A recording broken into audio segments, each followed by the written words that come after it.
Welcome to the Limitless Ladies Network, a women's holistic wellness podcast where our mission is to help women build holistic self-care. The following disclaimer applies to all episodes and content shared on this show. The views and opinions expressed on this podcast are those of the host and guests and do not necessarily reflect the views of Limitless Ladies Network or its affiliates. The information and advice provided on this podcast are for general educational purposes only and should not be considered as professional medical, nutritional, or therapeutic advice. The content shared on this podcast is not intended to diagnose, treat, cure, or prevent any disease or health condition. Listeners are advised to consult with a qualified healthcare professional before making any changes to their diet, lifestyle, or health routine. By listening to this podcast, you acknowledge that you are aware of the limitations and potential risks associated with the information and advice shared on this show. You release and hold harmless Limitless Ladies Network, its hosts, guests, and affiliates from any liability for any damages, losses, or injuries that may result from the use of the information and advice provided on this podcast. Welcome to the Limitless Ladies Network Podcast, where we are limitless in sharing lessons to advocate and drive insightful, empathetic self-care. I'm your host, Tammy Dungan, and I am pleased to have with me today Dr. Debbie Silber, founder and CEO of the PBT, Post Betrayal Transformation Institute and National Forgiveness Day. Debbie is an award-winning speaker and two-time national #1 international best-selling author. Her podcast, From Betrayal to Breakthrough, ranks in the top 1.5 globally. Her groundbreaking PhD study revealed 3 discoveries that completely revolutionized our understanding of betrayal and how to achieve full healing physically, mentally, and emotionally. Debbie is the creator of the world's #1 betrayal recovery certification for life, business, health, and leadership coaches. Dr. Debbie equips practitioners globally with her evidence-based framework so they can deliver exponentially better results with their existing clients. She's been featured on Fox, CBS, The Dr. Oz Show, and a 2-time TEDx speaker. She empowers coaches and practitioners with a transformative missing piece that unlocks breakthrough results, healing unhealed betrayal, so their clients can finally experience the lasting change they deserve. So welcome, Debbie. I am totally honored to have you on my podcast today to talk about betrayal and how that affects our mind, body, and spirit and educate our audience. Thank you. Looking forward to our conversation. Yeah, this is great. So tell me about the signs that you might come across that would identify how we get stuck in this post-betrayal syndrome, and how can women actually recognize if they might be experiencing or even stuck in that? Yeah. One of the classic ways we're stuck is when first of all, we think time heals all wounds. I have the proof that when it comes to betrayal, that's not true. We've had over 100,000 people take our post-betrayal syndrome assessment to see to what extent they're struggling. And there's a question on the quiz that says, in the assessment that says, is there anything else you'd like to share? People write things like, my betrayal happened 35 years ago. I'll never trust again.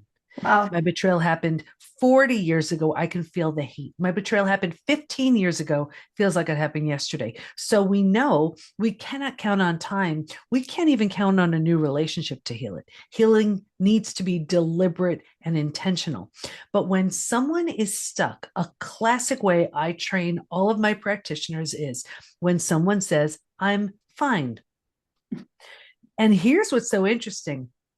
When someone goes to coaching, they're especially if it happened long ago, they think it can't possibly be still with them. That betrayal has to be something from the past. So they do whatever the work is, confidence building, health changes, whatever. And then the client says, well, I think I'm good now. I'm fine. And so the coach or practitioner believes them. Right. Who are we to question it, right? But what I have seen consistently and what my research has proven is there are these 5 stages we go through if we fully heal. Fine is classic stage 3, where most people get to and stay. Wow. 5 stages. So tell us about those 5 stages that can, kind of transform. Can you walk us through each of them a little bit and give us an idea of what they would consist of? Yeah, sure. So that was the third of the three discoveries. The first, just quickly, the first was that betrayal is a different type of trauma that needs a different way to heal. So if anyone has told you trauma is trauma, no, it's not. Betrayal is very different. And the reason why people don't heal is because they treat it like it's another type of trauma.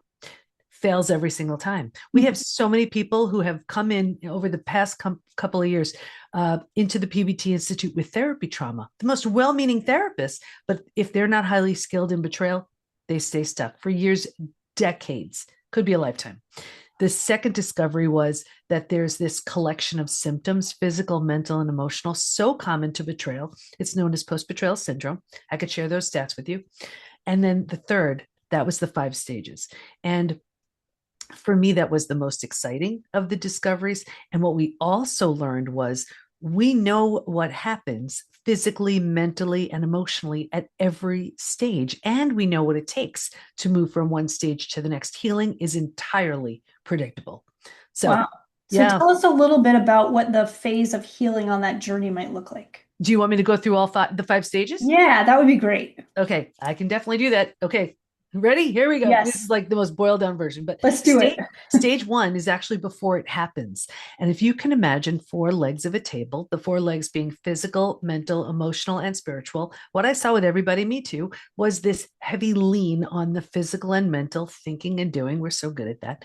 And kind of neglecting or ignoring the emotional and the spiritual feeling and being. If a table only has 2 legs, that table's going to topple over, right? That's us. That's not to say if we're thinking and doing, we will be betrayed. It was just a typical profile I saw. Stage 2, shock, trauma, D-Day, discovery day. This is the scariest of all of the stages. And it's the day you get the news. And it's the breakdown of the body, the mind, and the worldview. So right here, you've ignited the stress response. You're headed for every single stress-related symptom, illness, condition, disease. Your mind is in a complete state of chaos. You cannot understand what you just learned, right? And your worldview has just been shattered. That's your mental model, the rules that govern you, that prevent chaos. This person is safe. Don't go here. Trust this. And in one earth-shattering moment or series of moments, everything you've been trusting and counting on is no longer. The bottom has bottomed out on you, and a new bottom hasn't been formed yet. So this is terrifying. Yeah, you're like in limbo, right? It's not, everyone remembers their D-Day. It's terrifying. But think about it. If the bottom bottomed out on you, what would you do? You'd grab hold of anything or anyone in order to stay safe and stay alive. That's stage 3. Survival instincts emerge. This is the most practical out of all of the stages. If you can't help me, get out of my way. How do I survive this? Who can I trust? Here's the trap, though. Stage 3, by far, hands down, is the most common place people get stuck. And here's why. Once we figured out how to survive this experience, because it feels so much better than the shock and trauma we just came from, we think it's good. And because we don't know there's anywhere else to go, we're like, okay, let me figure out a way to make this work. We're not supposed to, but we don't know that. Transformation doesn't even begin until stage 4. But we park here, we plant roots here, and 4 things start to happen. The first thing is we start getting all those small self benefits. We get to be right. We get our story. We love our story. We get we get sympathy from everyone we share our story with. We're not getting much else, so we take it. We don't have to do the hard of trusting again. We're like, forget it. I'm not trusting anybody. So we plant deeper roots, and now we start thinking things like, maybe it's me. Maybe I'm not all that. Whatever. So we plant deeper roots. And now, because these are the thoughts we're thinking, this is the energy we start putting out. Like energy attracts like energy. Right. You're right. So now we're attracting people and circumstances and new relationships to confirm this is where we belong. Here's where we go to therapy, and we'll feel heard and validated and understood. We're not an inch closer to healing. Yep. Here's And where those patterns just keep reemerging, right? They just keep cycling through again, even though you think that you're healing because it's a little step better than it was previously. But nothing's changed. Yeah. Exactly. Here's where we join that lame support group, and now we found our people. So we sabotage ourselves because, we feel like, oh, people finally understand. Right. This is also the stage where people sabotage their healing because they're afraid to outgrow their betrayer. Mm. It's so subtle, and it's so sad because this is, let's say, the betrayer who has no intention of changing, but it's the familiar known. Right. And it gets worse, but I'll get you out of here. Because it feels so bad, but we don't know there's anywhere else to go. Right here, we start numbing, avoiding, distracting. So we start using food, drugs, alcohol, whatever, to, make the day a bit easier to get through. We do it for a day, a week, a month. Now it's a habit, a year, 10 years, 20 years. I can see someone 20 years later and say, that emotional eating you're doing, do you think that has anything to do with your betrayal? They look at me like I'm crazy. You say it happened 20 years ago. All they did was put themselves in stage 3 and stay there. Does that make Wow. sense? Yeah, totally makes sense. Yeah. Can I get you into stages 4 and 5? Yes. Okay. I don't want to leave anybody here. Okay. So you're in stage 3 and it stinks and it's awful. If you're willingness is a big word right here, to grieve, mourn the loss, let go of all of those small self benefits, do a lot more, but that's just some of the things. You move to stage 4. Stage 4 is finding and adjusting to a new normal. So here's where you acknowledge, I can't undo what happened, but I control what I do with it. Mm. Just in that decision, you're taking your power back, That is so powerful. It really right? is to be able Yeah, to acknowledge and accept and learn and release. exactly. And you're also turning down the stress response. So you're not healing just yet, but at least you stopped the massive damage that was going on in stages 2 and stage 3. Stage 4 feels like if you've ever moved. If you've ever moved to a new house, office, condo, whatever, your stuff's not there. It's not quite cozy yet, but it's like this sort of, we got this. Okay. But think about it. If you were to move, you don't take everything with you. You don't take the things that represent who you're now ready to become. And what I found was there's this one spot as people leave stage 3 and go into stage 4. If your friends weren't there for you, they're not coming along. That lame support group, you're done. That therapist who's keeping you stuck unintentionally, of course, you're done. The betrayer who's not changing, you're done. And people say to me all the time, Dr. Debbie, is it me? Yes, it is. You're undergoing a transformation. And Right. if those people don't rise, You're awakening your true self, right? exactly, You're exactly. And honoring yourself. That is so important. possibly for the first time Mm. ever. Anyway, when you've settled into this space, you've made it cozy, you've made it kind of mentally home, you move into the 5th most beautiful stage. And this is healing, rebirth, and a new worldview. The body starts to heal, self love, self care, eating well, all that stuff. We couldn't do that earlier. We were surviving. Now we do. The mind, we're making all kinds of new rules, new boundaries, based on what we see so clearly now. And we have a whole new worldview based on everything we just went through. And the 4 legs of that table, in the beginning, it was all about the physical and the mental. By this point, we're solidly grounded because we're focused on the emotional and the spiritual too. Those are the 5 stages. Wow. I love that. I just love all the stages and the final transformation where you have your awakening and you can live into your true purpose, right? Exactly. And that's Honoring. why, I mean, it's our mission just to get these 5 stages into as many hands as possible, because people are struggling for decades and it is completely unnecessary. Yeah, so many. I run Mhm. into so many women that are struggling with a lot Yeah. of this. So then my other question is, there's a lot of high achieving women that are on our Mhm. network that are struggling with self-betrayal, right? They're Mhm. ignoring their own needs, breaking promises to themselves, Yeah. staying in those situations that you talked about. Mhm. So how does that then impact their ability to heal, um, and be able to basically, stop that betrayal of themselves? Does that make sense? Yeah. Yeah. Self-betrayal is, when trust shatters, here's another thing. When someone is betrayed, they they often will go to someone to help them and say, okay, and that person unintentionally will say things like, well, let's see, because the question is often, can I trust this person again? Right. And then what the coach or therapist may say is, well, let's start small. Start with a friend, start with this. And that is so backwards, because we can't actually trust in the betrayer is the last part of trust that needs to be rebuilt. We have to trust Because think ourselves about it, first, right?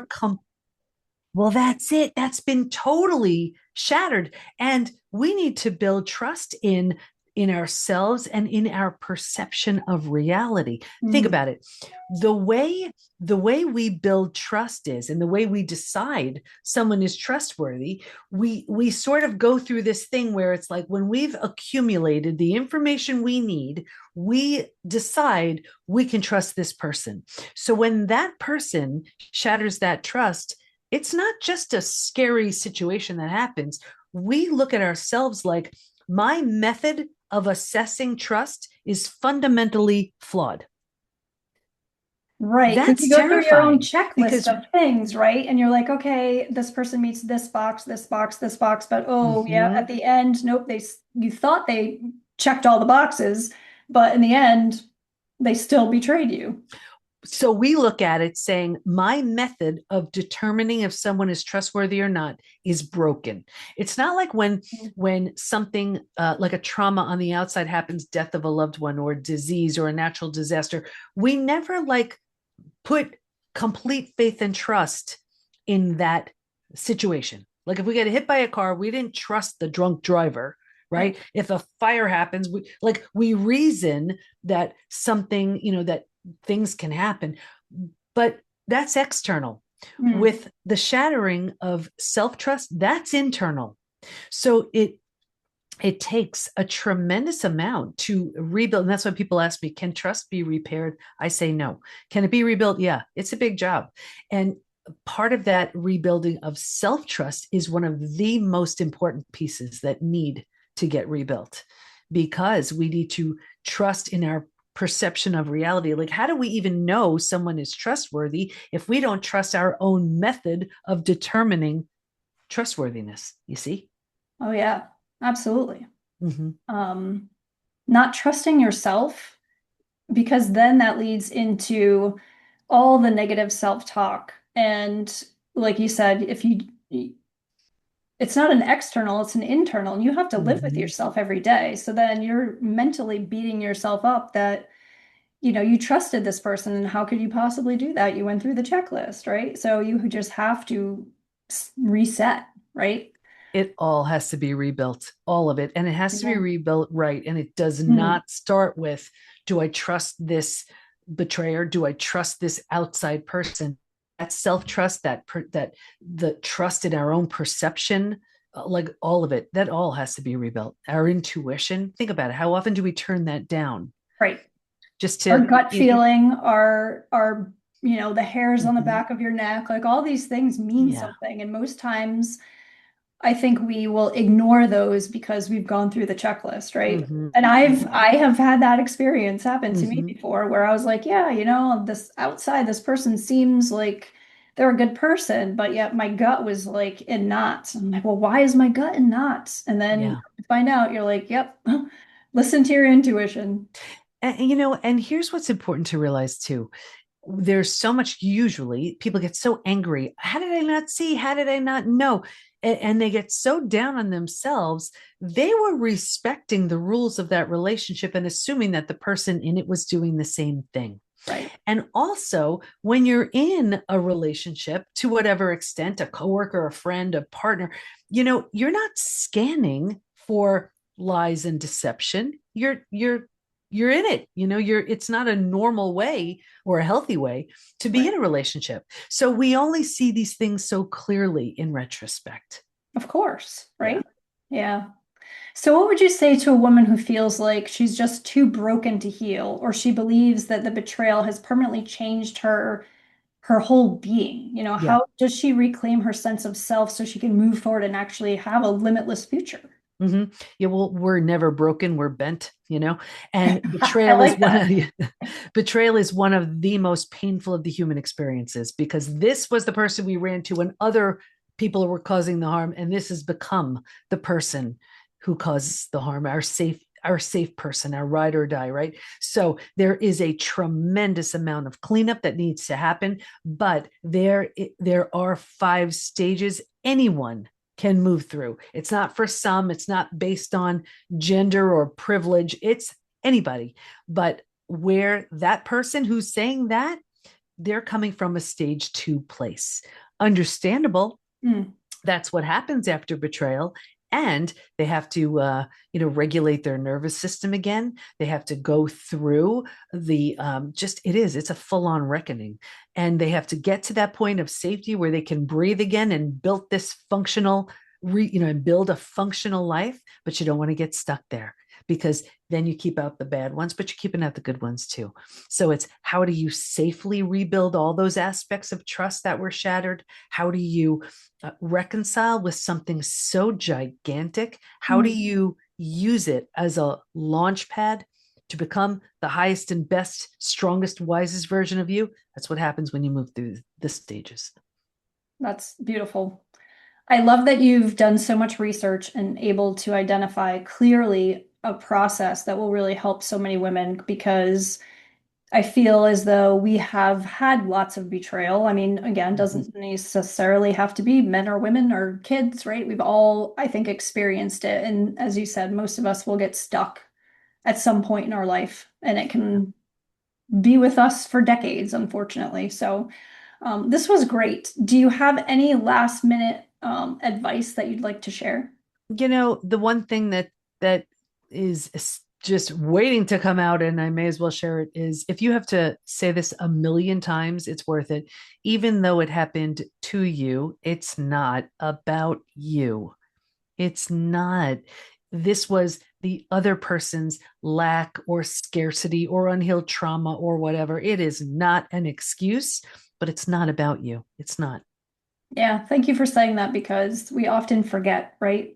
We often put that blame on ourselves and do Yeah. that negative self-talk without kind of separating that whole situation, knowing that they also have their own issues that they're dealing with, that they're just projecting out onto us. So, Mm-hmm. absolutely. So this was absolutely great. Debbie, where can our audience find you, read more about, hear more about? I know you've been on TED Talks and other various different shows. So where's the best place for our audience to connect with you? Yeah, everything is at the PBT, as in Post Betrayal Transformation, the PBT Institute.com. Excellent. And I will post all of your resources in the show notes. So listeners, be sure to check those out. And for any ladies that are looking to boost up their team with some fundamental wellness techniques that will improve their sleep, reduce stress, and improve their self-care too, to cultivate thriving workforce, then please contact me, because I do corporate wellness training and I'm happy to share my expertise on that level. And for all those other ladies out there that are just looking to simply connect, get social, learn more wellness practices, check out our Limitless Ladies Network website for upcoming events and services, as there's going to be several that are coming up as we move into this year. And please be sure to leave us a note on our podcast and give us a thumbs up, share it, and sign up for our episodes, and follow us on Facebook, LinkedIn, YouTube, and of course, our podcast. Thank you again, Debbie, for joining us today. Thank you so much.